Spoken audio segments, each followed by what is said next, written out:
What is a monostable timer? A monostable timer refers to a circuit that, once turned on, times for a specific duration and then stops. In this tutorial, we will utilize the 555 timer to construct the monostable circuit. First, let's comprehend the operation of the circuit.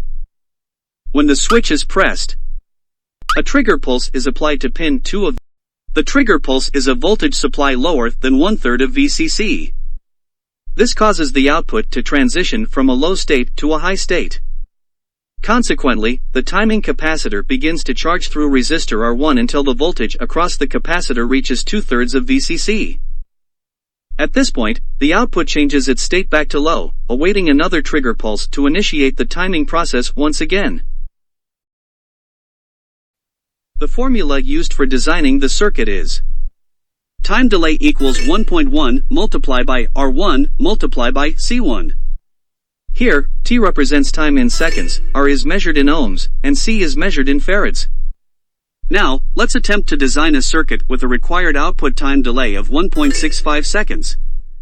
We will choose a capacitor, C1, with a value of 10 microfarads.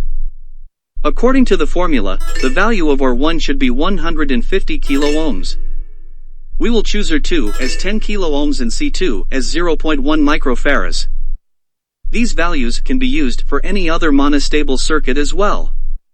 It's important to note that this value is a theoretical calculation. In practice, there may be discrepancies due to device tolerances. Therefore, for precise values, the resistance may need to be adjusted using a variable resistor. It's time to test the circuit on a breadboard. Okay, let's proceed with the testing.